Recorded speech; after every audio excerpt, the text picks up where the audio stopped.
పూరా లోకల్. కొన్ని రాజకీయ పార్టీలకు కొంతమందికి అధికారం పోయినా కడుపుమంట ఉంటుంది, బాధ ఉంటుంది, దుఃఖం ఉంటుంది, ఆవేదన ఉంటుంది. కొడుకులను ఏమేమో చేద్దాం అనుకుంటే ఎందుకు కాకుండా పోతురని తండ్రికి ఆవేదన ఉంటుంది. ఆవేదనతో ఆరోగ్యం కూడా దెబ్బతింటుంది. మీరు వాళ్ళ ఉచ్చులో పడితే ఎట్లా? నేనెవరినే? మీరందరు కలిసి చేస్తేనే ముఖ్యమంత్రి అయినా కదా. నేను ఆకాశం నుంచి ఊడిపడ్డానా? అమెరికా నుంచి వచ్చినా? ఏం నుంచి వచ్చినా? నల్లమల్ల అడవుల నుంచి, కొండారెడ్డిపల్లి నుంచి వచ్చిన గా ప్రొఫెసర్ కాసింది మాది పక్క ఊరే.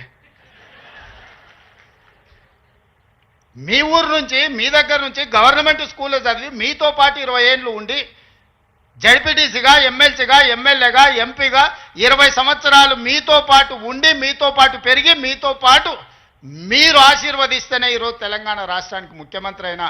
చదువుకోవడానికి గుంటూరు పోలేదు, లేకపోతే పూనా పోలేదు, లేకపోతే అమెరికా పోలే. నేను చదివింది ఇక్కడనే, పెరిగింది ఇక్కడనే, ఎన్నికైంది ఇక్కడనే. మా తాతలు ముత్తాతలు ఎవరు పెద్ద పెద్ద పదవులలో లేరు. మా నాయన పేరు చెప్పి నేను ఇక్కడికి రాలేదు. కష్టపడి మీరు ఆశీర్వదిస్తే ఇక్కడికి వచ్చిన. చెట్టు పేరు చెప్పి చింతకాయలు అమ్మదలుచుకోలేదు నేను. కొంతమంది చెట్టు పేరు చెప్పి అమ్ముకునే ప్రయత్నం చేస్తారు. అట్లాంటి వాళ్ళని చూస్తున్నాం. వాళ్ళకి బాధ ఉంది, దుఃఖం ఉంది, కోపం ఉంది. ఎందుకంటే ఉన్న పదంగా ఒక రైతు బిడ్డ ముఖ్యమంత్రి అయితే ఎట్లా? దొరల చేతులు ఉండాల్సిన పెత్తనం పేదోళ్ళ చేతులకు పోతే ఎట్లా అని వాళ్ళకి ఆవేదన ఉంటుంది. అర్థం చేసుకోవచ్చు వాళ్ళ ఆవేదన ఏందో. అట్లాంటి వాళ్ళ ఉచ్చుల పడకండి. సమస్య ఉంటే నాకు చెప్పండి. నా మంత్రులందరూ అందుబాటులో ఉన్నారు.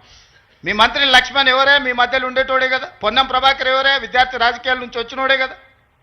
ఏ పేరైనా తీసుకోండి. ఈరోజు నా మంత్రివర్గంలో ఉన్నోళ్ళు మీకు అందుబాటులో ఉండనోళ్ళ, మీరు కలిస్తే చెబితే విననోళ్ళ.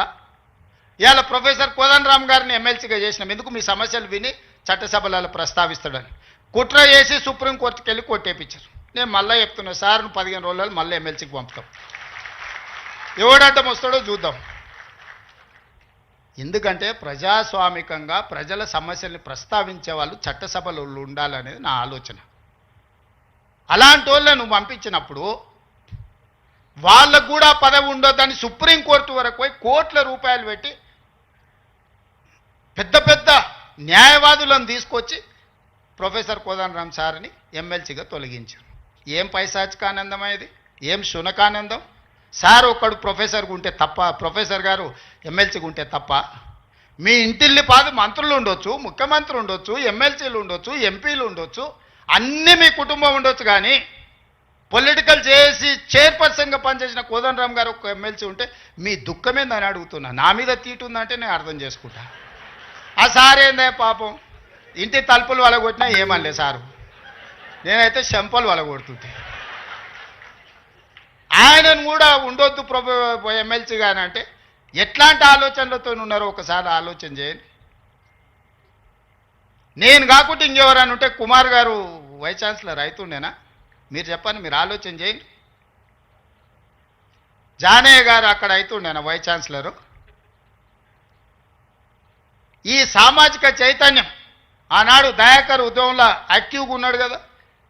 10-12 ఏళ్ళు పాపం ఏది రాకుండా అందరు అడ్డం పడ్డారు కదా. ఇవాళ ఎమ్మెల్సీ అయ్యింది కదా దయాకర్ కూడా. ఇవన్నీ ఎందుకు అవుతున్నాయి? బాలలక్ష్మి మీ బిడ్డనే కదా, మీ యూనివర్సిటీలో పెరిగిన అమ్మాయే కదా. ఈరోజు ఈ రాష్ట్ర ప్రభుత్వాన్ని నడిపే దాంట్లో భాగస్వామి అయింది కదా. నేను మీకు విజ్ఞప్తి చేసేది ఒకటే, అపోహలకు లోన్ కాకండి. అబద్ధాల సంఘాలు ఉంటాయి, దానికి అధ్యక్షులు ఉంటారు, తండ్రి కొడుకులు. ఆ అబద్ధాల సంఘం చెప్పి అబద్ధాలను మీరు నమ్మకండి.